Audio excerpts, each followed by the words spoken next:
Hello, everybody, and welcome back to another episode. Hello, welcome back. Well, Amanda, you have been out of the hospital and home for 1 week now. Has it been 1 week? It's 1 week Is today. it today, Thursday? Yeah. Oh, shoot. Oh, shoot is right. Actually, right about this time is when we got home. Yeah. You've given yourself a week to have your voice recover. Your voice sounds really good today. Way better. So why don't you give us just a general update? How are you feeling? Any new developments? Yeah, so I had my second total gross resection on Tuesday, February 3rd. And I did learn at that appointment that my tumor did grow within those 4 weeks. Not like significantly, but significantly enough that I'm so glad that I didn't wait, because waiting was kind of an option because it was so small. I bounced back super fast this time around. I didn't need cottage rehab hospital this time. I was like up walking within 24 hours at least with the walker at first. Yeah, the walker is just more of a confidence thing. Yeah. You were up moving quick. Yep. And then they actually were trying to release me that within 24 hours. I didn't feel comfortable with that. So I waited one extra day. So I was only at UCSF for 2 days. And then my mom and dad came down to help out a little bit more.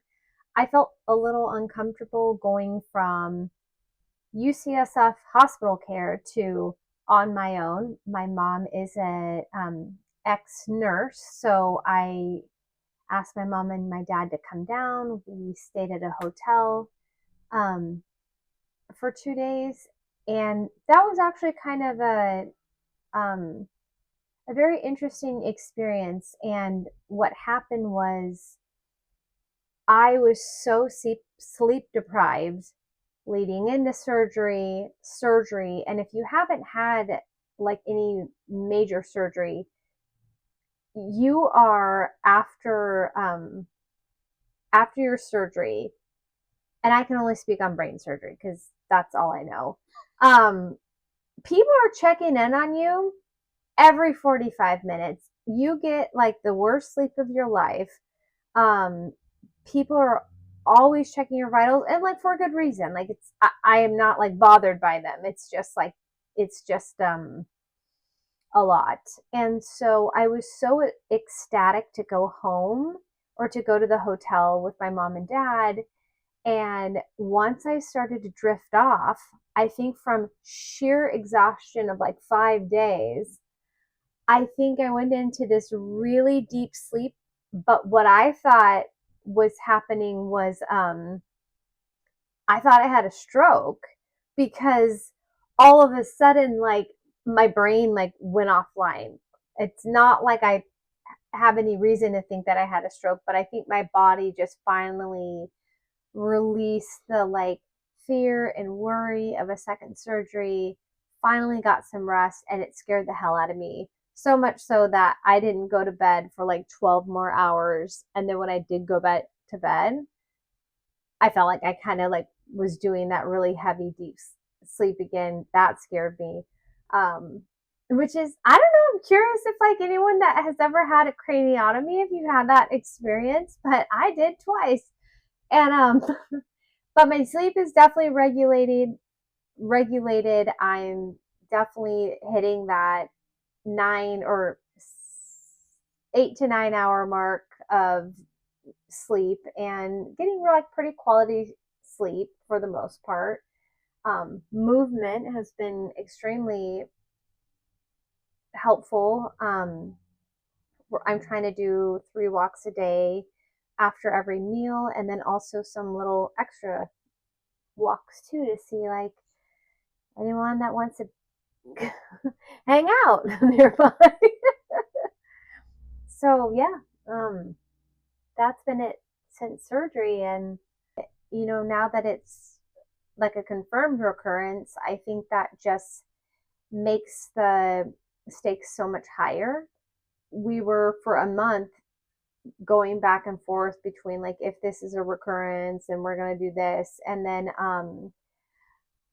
I also am a little kind of like frustrated with my next steps because I don't think I'm being given clear next steps, and that's frustrating. But it really kind of, we've said this all along, like you have to be the squeaky wheel, your biggest advocate. You're like the loudest person in the room has to be you, because you will get left behind. And we've said this like 2.5 or a year and a half ago about you have to just advocate for yourself. And we're finding this to be true even as seasoned people who've been dealing in and out of the system. I think seasoned brain cancer people. Yeah, like yeah, it's no joke.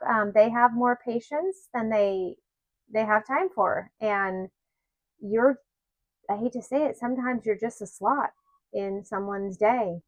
How's your mental health been? Not good. Not good. Not good. But I will say, I think like whatever day it was that I woke up at 2 a.m. and I just got like mad and livid, I feel like my mental health has gotten a little bit better after that. I think rage and anger has entered the chat, and that's been very much fueling my productivity. But I've also created barriers right now that I am trying to hold true to. Is I do all my research up into a certain time, and then I just shut it off. Like, I don't want to talk about cancer. I don't want to talk about anything that's not like about Schitt's Creek or. Who's been asking for this for a long time? I have no idea. It's probably you with that face. Anyway, yeah.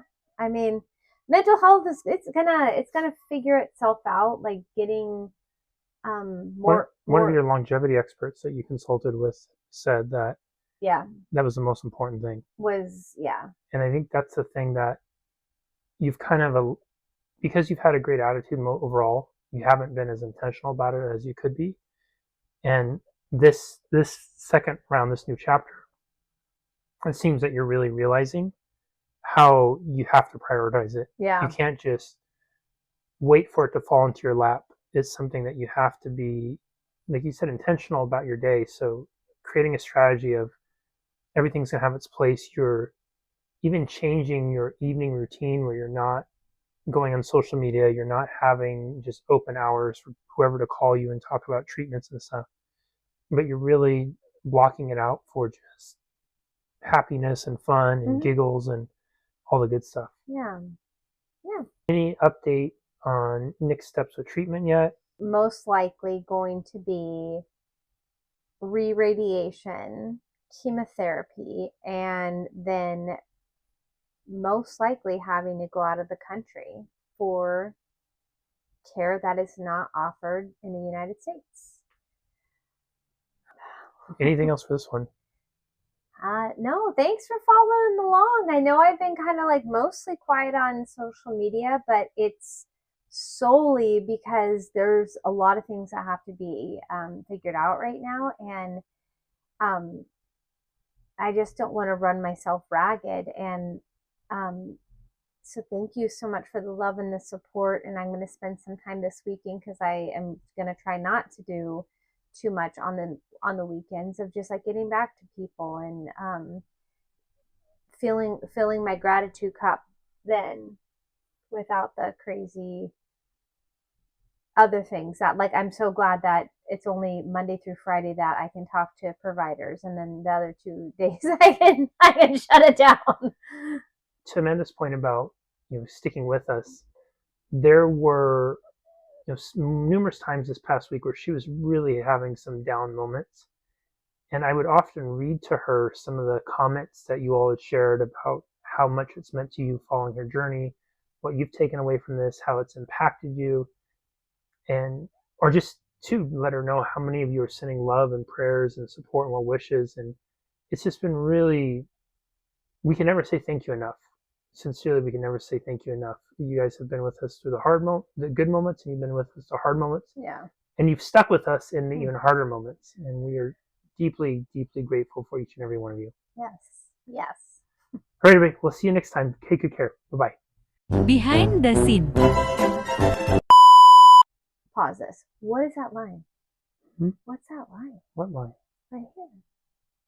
That's just the camera. It's showing it's balanced. It's Oh, always there. I didn't know that. Are you sure? Mm-hmm. It's always there. The grids might not be, but this line right here is always there. I've never seen that before. It's been there every time I've been.